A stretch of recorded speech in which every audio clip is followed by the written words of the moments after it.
Bonjour! Aujourd'hui, je te propose un classique de la pâtisserie française, ma meilleure recette des sablés que j'ai présentée lors d'un concours. J'en ai fait plusieurs et cette recette reste ma préférée parce qu'elle est facile à travailler et elle est vraiment sablée et fondante en bouche. Et aujourd'hui, je te la propose en version Saint-Valentin. Ça te dit?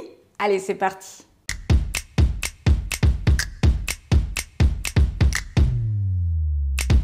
Salut les You-pâtissiers et les You-pâtissières et bienvenue sur ma chaîne, le meilleur endroit pour apprendre à faire de la pâtisserie française.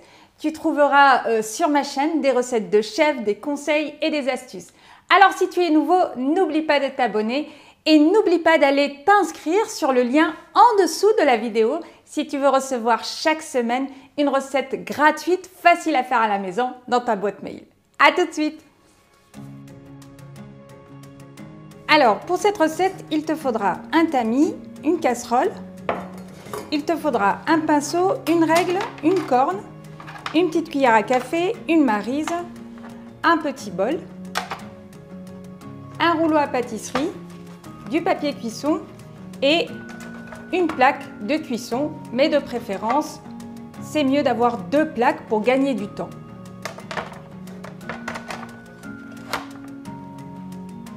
Et il te faudra des découpoirs. Alors pour la Saint-Valentin, j'ai choisi des cœurs. Alors les miens font 6,5 cm par 6,5 et là c'est du 2 par du 2. Mais l'idéal c'est de t'acheter un jeu et de choisir la taille que tu souhaites.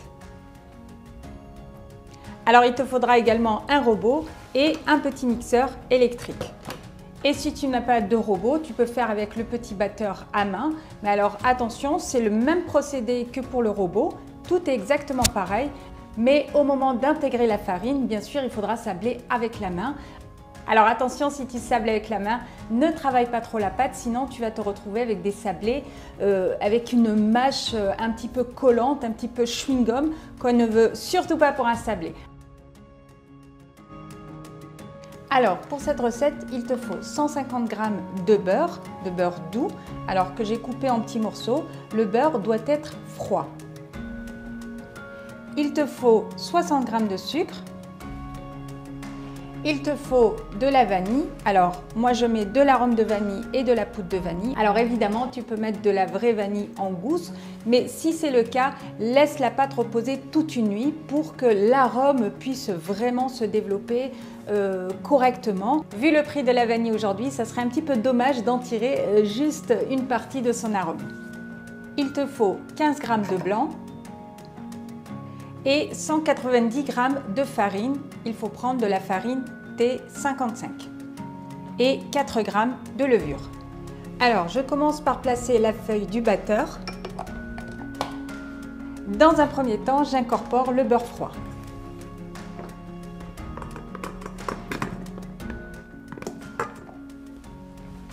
Je vais travailler un petit peu le beurre en beurre pommade. Je commence sur une première vitesse.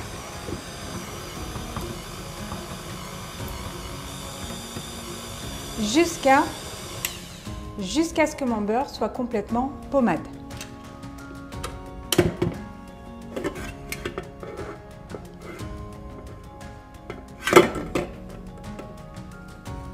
Maintenant, j'incorpore le sucre et je vais crémer mon beurre avec le sucre. C'est-à-dire que je vais mélanger jusqu'à ce que le sucre soit complètement fondu avec le beurre.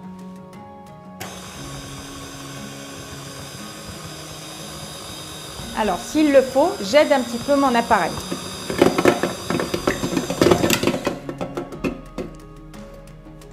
Voilà, comme les quantités sont petites, on est obligé de lever un tout petit peu le bol pour aider l'appareil à se mélanger.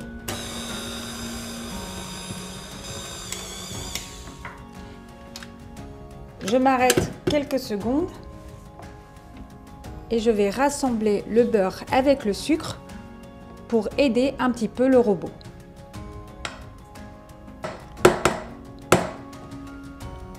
Et je continue jusqu'à ce que le mélange soit complètement lisse et homogène.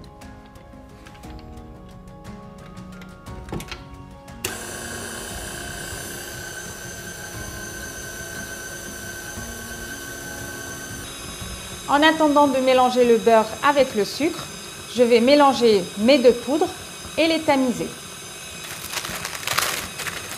Je récupère le papier cuisson que je vais couper avec la règle.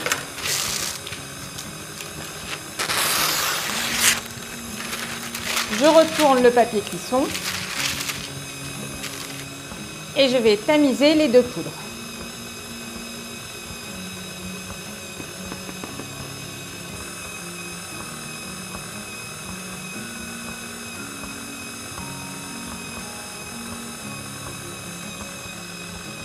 Voilà, je fais attention aux petits grains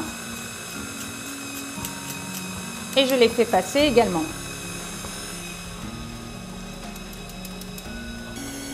Maintenant que mon appareil est suffisamment mélangé,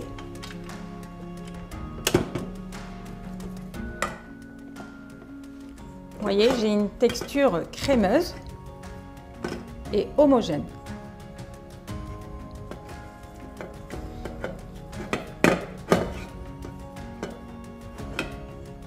Alors maintenant, j'incorpore un petit peu d'arôme de vanille et un petit peu de poudre de vanille. Et j'incorpore les blancs d'œufs. Et je mélange encore une fois le tout jusqu'à obtenir un appareil complètement lissé.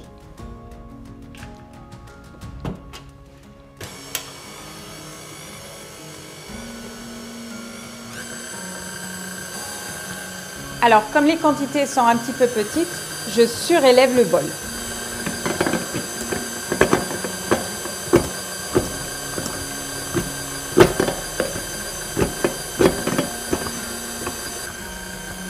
Voilà, ça permet d'aider mon robot à mélanger en profondeur. J'augmente la vitesse.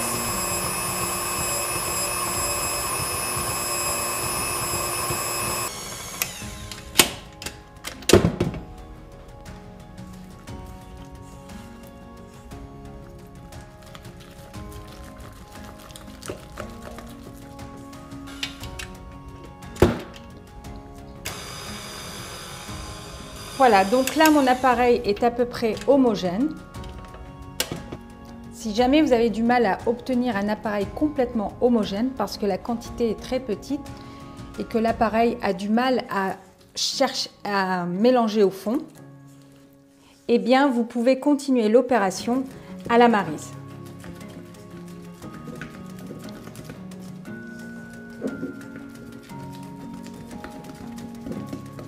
Le plus important, c'est vraiment d'avoir cette texture crémeuse et lisse, comme ici.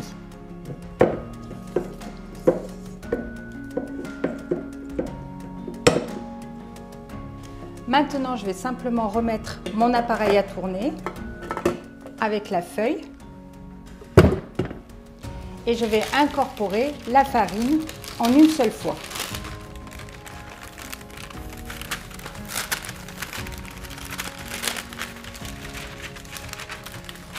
Alors attention, pensez à mélanger un tout petit peu la farine avec la maryse avant de faire tourner le robot, autrement vous allez avoir de la farine partout. Et surtout, pensez à commencer sur la vitesse 1, sur une première petite vitesse. Voilà, donc je me mets sur vitesse 1, vous voyez. Dans un premier temps, on a comme un genre de crumble, on a plein de petits morceaux et puis tout d'un coup l'appareil va s'amalgamer et là il faudra arrêter la machine. Alors le secret d'un beau sablé, c'est vraiment de travailler très peu la pâte, le moins possible. Vous avez vu, ça a pris que quelques secondes et j'ai tout de suite stoppé la machine. Et le deuxième secret, c'est de travailler avec des ingrédients froids. Il faut vraiment que le beurre soit très froid. Et si vous êtes en plein été, vous pouvez même mettre la farine 15 minutes au congélateur pour avoir des ingrédients froids. Donc là, j'ai fini. Je vais simplement récupérer ma pâte.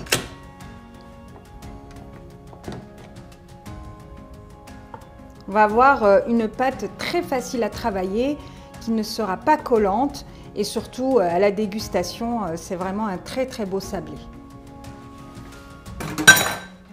Vous voyez, j'ai pris soin de bien tout récupérer. Et là maintenant, je ramasse ma pâte en boule. Donc voilà, donc là j'ai formé en boule mon pâton. Donc on récupère une jolie pâte. Alors vous devez avoir une pâte comme ceci. Elle n'est pas collante, vous voyez. Elle se tient dans la main, elle est souple. Voilà, je vous montre. Voilà, elle est souple. Et elle n'est pas collante. Alors si jamais elle colle un petit peu, vous mettez un tout petit peu de farine et vous phrasez une ou deux fois à la main. Mais alors attention, vous travaillez très peu la pâte parce que plus vous la travaillez, plus vous développez un réseau de gluten et plus vous aurez une pâte pâteuse en bouche et vous n'aurez pas ce côté sablé en bouche. Voilà, on ne va pas mettre de farine, vous allez voir qu'il n'y a pas besoin de mettre de farine. Voilà, je réserve la pâte à côté. Voilà, vous avez vu, c'est très important de respecter tout ce procédé, de bien crémer le beurre, de le ramollir d'abord, ensuite de le crémer et ensuite de le travailler. Tout ça, ça a son importance parce que si vous mettez tous les ingrédients d'un coup et que vous mélangez tout d'un coup, eh bien vous aurez un sablé, mais vous n'aurez pas le même sablé. Alors là maintenant, ce que je vais faire, je vais simplement couper deux feuilles de papier cuisson de la taille de ma plaque. Alors ce sont des plaques de 28 par 38 cm, donc c'est du 30-40 si vous préférez. Et voilà, et là maintenant je vais en faire deux comme ça.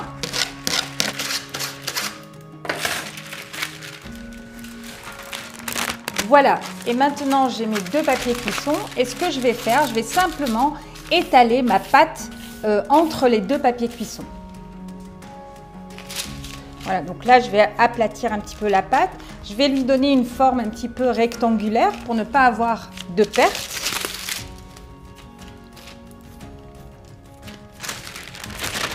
Voilà, je vais poser la deuxième feuille par-dessus. Et je vais tout simplement étaler ma pâte.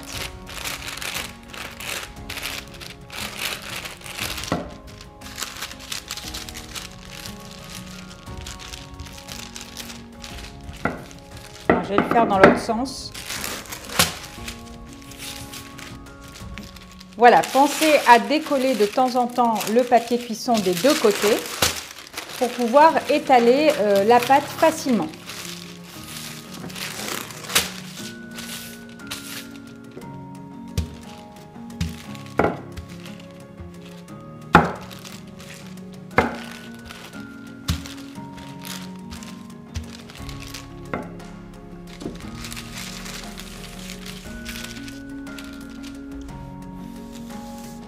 Voilà, donc là la pâte elle est bien étalée, elle est très régulière au niveau de l'épaisseur.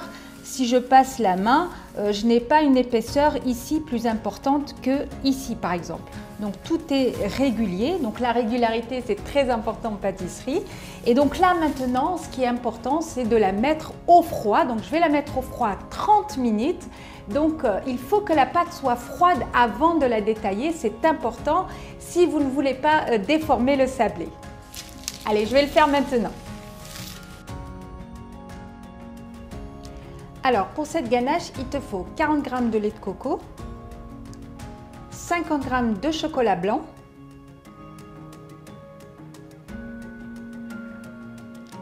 3 g d'essence de rose et du colorant liposoluble. Voilà, je vais mettre à chauffer mon lait de coco. Alors je le mets à chauffer sur une température moyenne, donc moyenne douce, pas trop fort.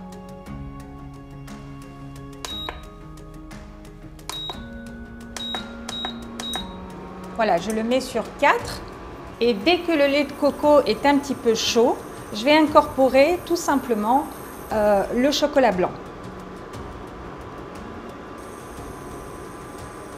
Voilà, donc là je vais incorporer le chocolat blanc et je vais le faire fondre avec le lait de coco. Et ce que je fais, je vais simplement tout faire fondre et stopper la cuisson après 1 minute d'ébullition.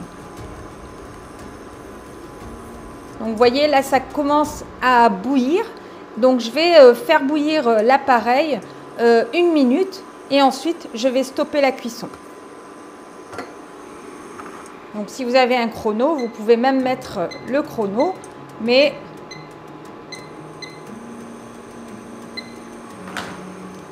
voilà, donc là vous voyez c'est en train de bouillir, donc je vais faire réduire un tout petit peu, je vais faire réduire tout ça 1 minute. Voilà, alors moi je vous dis 1 minute, mais exactement c'est 30-40 secondes. Vraiment, il ne faut pas trop le faire réduire.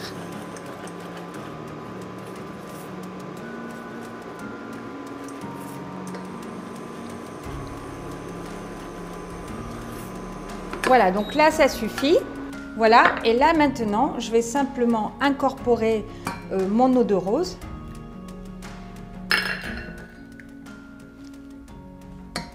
Et le colorant. Alors je fais attention pour le colorant, je vais petit à petit pour ne pas avoir une couleur trop foncée. Alors attention pour le colorant, ne vous faites pas avoir, l'intensité du colorant se révèle avec un décalage de temps. Vous n'avez pas l'intensité tout de suite, donc il faut attendre un petit peu pour avoir la vraie couleur. Vous voyez, ça met un peu de temps. Donc je mélange bien, j'attends que la couleur soit complètement fondue et j'attends d'avoir une stabilité au niveau de la couleur. Voilà, alors là j'ai bien mélangé jusqu'à ce qu'il n'y ait plus du tout de grains de colorant. Donc tout est bien mélangé et c'est à ce moment-là que je vais décider d'en mettre un peu plus de colorant ou un peu moins. Alors moi dans mon cas, je ne vais pas en mettre un peu plus puisque la couleur me convient parfaitement. Alors là on a une couleur... Alors là, on a une couleur qui semble un petit peu jaunâtre, mais ne vous inquiétez pas, dès que le chocolat va refroidir, le rose va devenir plus clair et plus pastel. Et la couleur sera beaucoup plus jolie. Alors là, maintenant, je vais simplement débarrasser la ganache dans le bol et je vais m'en servir tout à l'heure.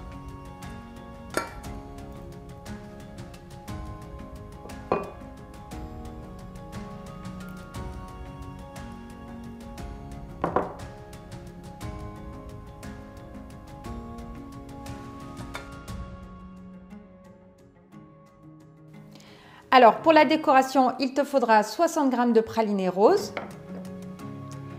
10 g de poudre de noix de coco et un petit peu de blanc d'œuf, l'équivalent d'un blanc d'œuf pour la décoration pour tout à l'heure. Alors je vais commencer par mixer mon praliné rose.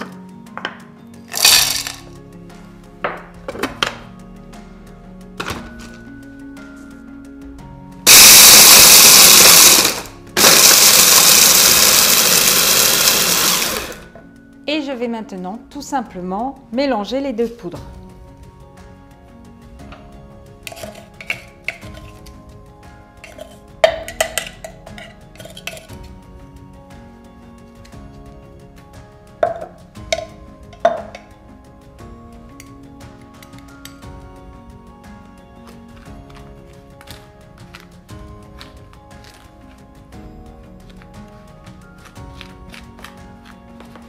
Et voilà, et je réserve ça pour tout à l'heure.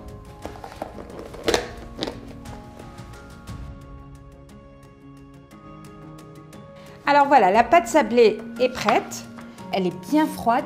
Et maintenant, je vais faire une chose très importante, regardez bien, c'est important pour ne pas déformer le sablé. Alors, je vais simplement récupérer la pâte et je vais décoller la première partie. Je retourne et je décolle la seconde partie.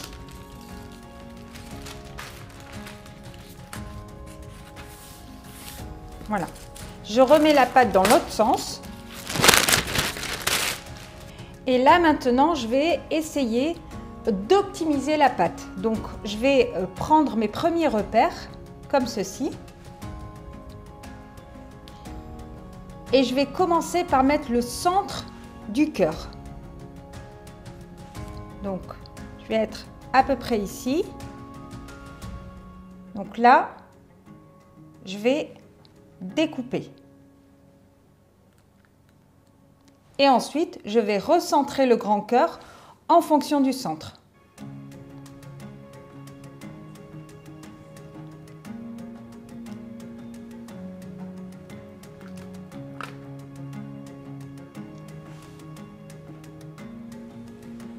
Voilà, je vais faire la même chose ici. Je vais à peu près repérer mon deuxième cœur. Il faut que la découpe soit un petit peu loin de la première puisque le sablé va un tout petit peu prendre de volume.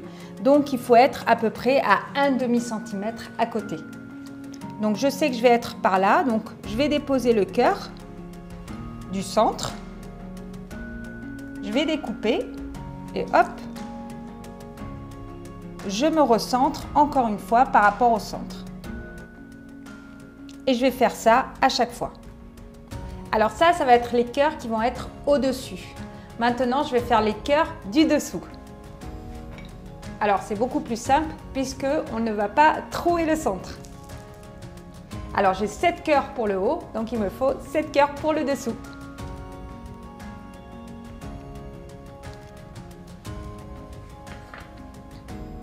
Alors maintenant, ce qui est important, il ne faut pas déplacer les cœurs sur la plaque ou les déplacer ailleurs. Gardez-les tels quels pour ne pas déformer le sablé et avoir un sablé parfait. Alors, je récupère simplement la pâte extérieure.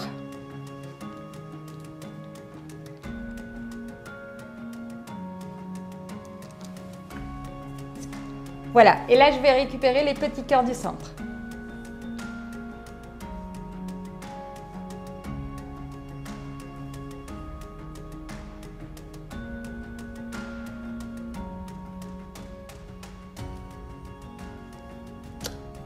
Voilà, et là, je ne touche plus à mes sablés, je les laisse tels quels et il ne me reste plus qu'à les mettre directement sur la plaque et à les enfourner.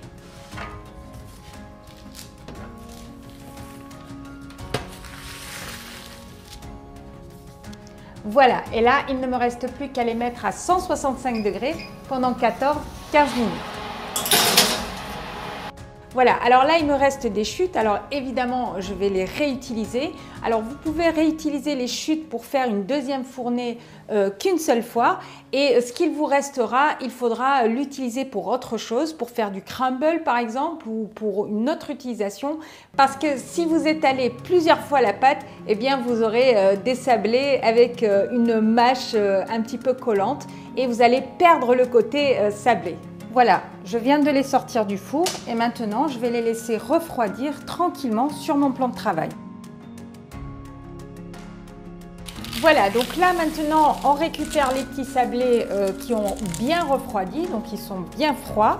Alors je vais récupérer le blanc d'œuf, la compotée de framboise, je récupère mes pailletés roses et je vais récupérer la ganache, donc la ganache qui a fini de refroidir, que j'ai mélangé. Alors vous voyez, c'est ce que je vous disais tout à l'heure. Donc là, la couleur est beaucoup plus pastel et beaucoup plus claire parce que la ganache a refroidi.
Voilà, j'espère que tu as aimé cette vidéo. Je te conseille vraiment de bien respecter le procédé de la recette et tu verras que tu vas adorer, j'en suis sûre. Alors si tu as aimé la vidéo, n'oublie pas de liker et de partager et d'activer la petite notification ici, juste ici, pour continuer à recevoir mes vidéos. Quant à moi, je te dis à très bientôt. Ciao!